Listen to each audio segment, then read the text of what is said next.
Well, Tenpoint has upped the ante with their new TRX 515. Is it lighter, faster, more accurate? Well, we're about to find out. We're going to unbox this sucker, put it together, and put it through its paces and see if it lives up to the hype. All that coming up next on Trinity Wild. Well, I've been waiting since January to get my hands on one of these, so let's not waste any more time. Let's open it up and see what we got.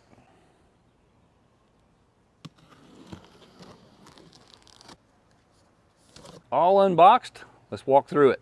Of course, your manual, bolts. These are the HPX new center points bolts. We're going to talk about those later. Crank handle, your stirrup. That's not really a stirrup, that's just really a way to hang it. Quiver bracket, and a hat. Gotta have a hat. Scope, lens cleaner, tools, and this actually comes with a bubble level for your scope, so that's awesome. And there is your TRX 515. Now, we'll go ahead and put it together, and then we'll go through all the new features that Tenpoint has added to this thing. This looks pretty sweet. I love that moss green color. It comes in that and their Vectra camo. I kind of like that green myself. All right, out of the box, built and ready to go. All right, first impressions. It's what, 29 inches long, super compact. Now they say it's like 40% lighter, and it may be, but I mean, it's a crossbow. They have to be kind of heavy. Without putting a scale on it, I'm gonna guess it is a little bit lighter. I don't know that I particularly like the way that the crank handle attaches and detaches. I'll explain that here in a little bit. When it comes out of the box, it's set up to put the quiver on the right-hand side. You certainly can swap that. It's super simple to do, but I'm just leaving it like it is. I tell you what I do like at first glance is the ambidextrous safety. So you've got the safety on either side. It's like an AR style safety, so you can flip it down either side. I really like the way that looks. I like the way that feels. So let's get up a little bit closer. I want to show you all the new features, and get ready, there's a lot. So the first thing you notice is this twin riser design. You can kind of see it real well back here. So you got a top and a bottom. And that's where they say it comes in at 41% lighter, makes it twice as stiff. It's going to reduce limb torque, going to reduce flex, which ultimately should end up equaling better accuracy. The next thing is this zero track barrel. With no rail, it does not affect the string, the cam, or the bolt. So again, that's going to add up to better accuracy. Hope you can see that. That's that spring-loaded ball bearing, so that's all that your bolt is going to touch. And then you got a little brush at the top there. I already mentioned about this AR style safety. I really like that, but this is the other thing I'm super excited about, this Trigger Tech trigger. That's a 3-pound trigger. All right, another thing that I think may go unnoticed is this scope bridge.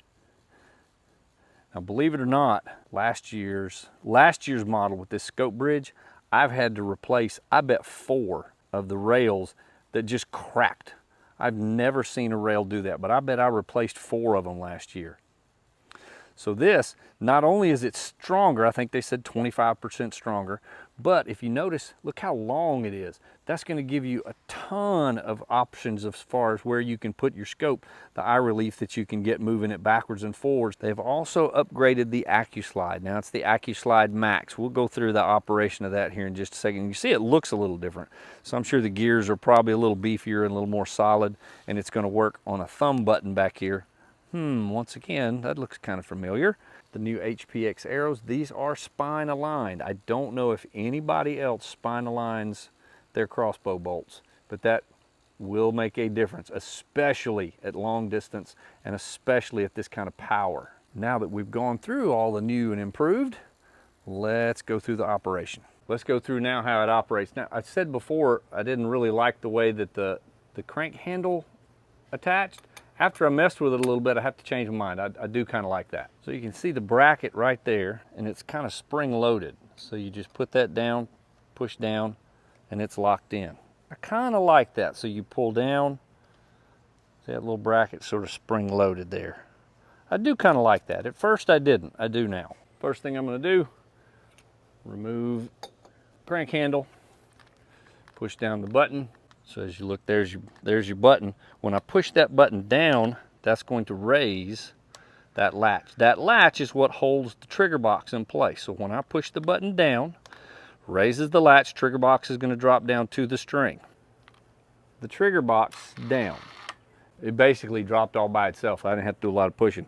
A little arm on the side. I'm going to hear a click. There it went. Now it's ready to get the crank handle, and we're going to bring that back. And I want to be clear, when you see me doing this, cranking this up on my leg like this, do not do this. This is just so you can see what's going on. So I'm rounding that back. Let's see how many crowns. 2, 3, 4, 5, 6, 7, 8, 9, 10, 11, 12, 13, 14. At any time, I can take my hand off. I don't have to worry about it coming out of my hand, spinning around, breaking my hand, breaking my crossbow. Perfectly safe. Now, as it comes close to getting to the back, you're going to want to listen, because when it comes all the way back to a cocked position, that latch, you're going to hear it click.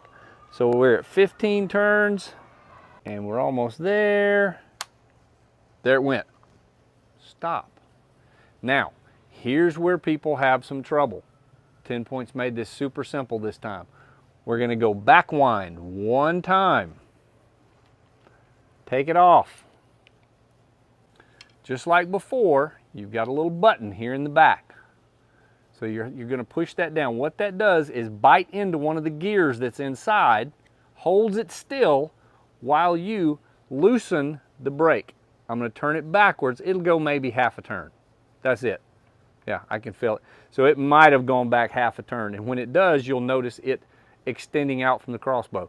This is the way Tenpoints have worked, and for many years, this has been a bone of contention in the Tenpoint world. This is how you do it. Back wind one time, take the crank off, push the thumb button down, loosen it. What you're doing is loosening that brake. If you don't do that, when you go to drop your trigger box onto the string, it's going to seize up. So we want to make sure we loosen that brake. And now when I go to decock it, I can take my hand off and it doesn't come apart on me.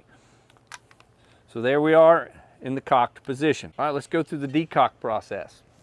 Crank handle, and I want to reiterate, this is sitting on my leg. Don't do this. I'm doing this for the visual so you can see, not because this is how you should do it. Push that button down, and as I crank it back, I'm going to see, as I take the tension off, the latch again is going to lift. Now I can begin to back wind, and as I do, as it clears that latch, I can let my thumb off, and now I can begin to bring it down. 1, 2, 3, 4, 5, 6, 7, 8, 9, 10, 11, 12, 13, 14, 15. About 16 turns. Want a little bit of slack in that rope, so I'm going to back it out just a tiny bit more. Once you drop it down, it is perfectly safe to leave it just like that. That's operation. Let's go see how this thing performs. Out here now, we got some room, we can shoot a little bit. So first up, speed test.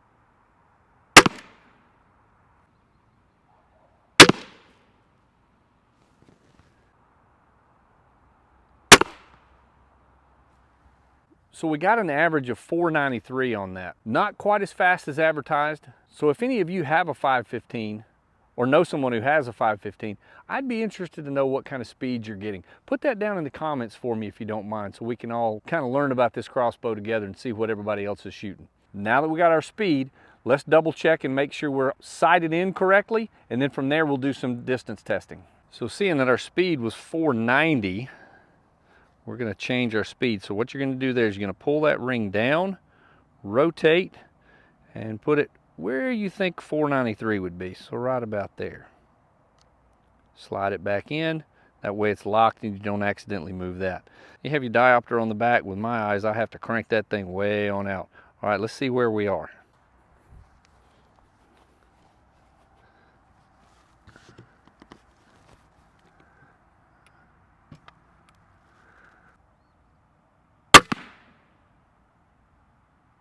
You can see we're high and right. A little better.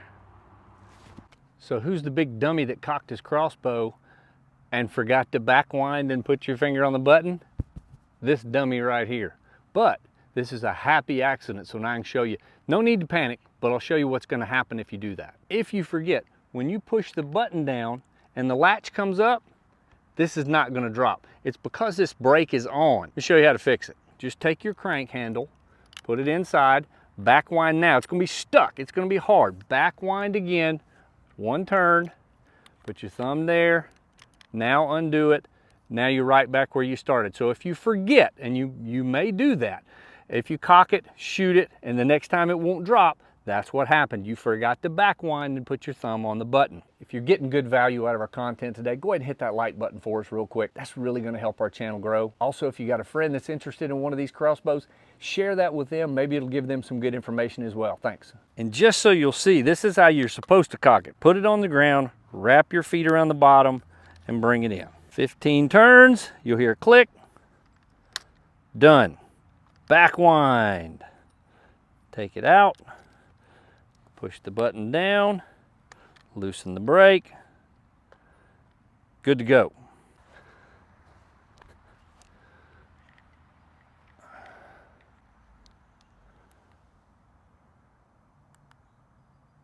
All right, last shot, 50.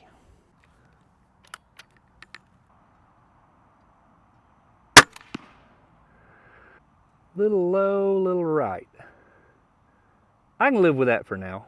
So it turned out I could not live with that. I wasn't happy with how that was shooting. So the next day, took some time, got my regular tripod out. I was having a little trouble making that axis work the right way. Got my regular Primos tripod out, shot a little bit, and finally did get it where I was dialed in and where I did feel good about how it was shooting. Now, the thing I still didn't feel good about was the 494 feet per second. So it turns out, all you gotta do is look at the dang website. The bolts that come with it are the new HPX bolts. They weigh 445 grains, and guess what they're rated to shoot out of that crossbow? 494 feet per second.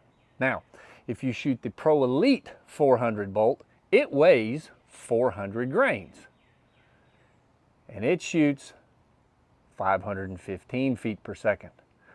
All I had to do is look at the website, and it explains that. But how many guys take the time to do anything silly like that? Mystery solved. So, final thoughts. The things I really, really like about this crossbow. Number one, the twin stack riser definitely makes it lighter. And the fact that that's going to reduce vibration, it's also going to reduce lateral limb torque, is going to make this thing way more accurate, especially at distance. The longer scope rail, I think, is awesome. It's going to be way stronger, and it's going to help me because I won't have to replace as many of the darn things this year. Plus, it allows that scope to be able to move forward and backward, so I really, really like that as well. One of my favorite upgrades is this Trigger Tech trigger. This thing is, like they say, it is break glass sensitive. It's really, really nice. Also, the zero track barrel, you have nothing affecting the cam, the bolt, or the string on the shot. It's just two little ball bearings, so that works really well. One of the things that's been an issue in the past is I've sold these things to people, the 505s, and have people call me after 10 shots and go, hey, my serving is shredded. Serving looks great. And I'd have to go back and count, but I'd say I probably put 30 shots through this thing over a 2-day period, which doesn't sound like a lot, but what you have to think about with a crossbow like this, it's like a really high-end rifle. A really high-end rifle with a precision barrel, you can literally shoot the barrel out. So what they want you to do is get that thing sighted in and then put it away. These crossbows are kind of the same way. This is not made to go out in the backyard and shoot 20 shots a day. It's just not made for that.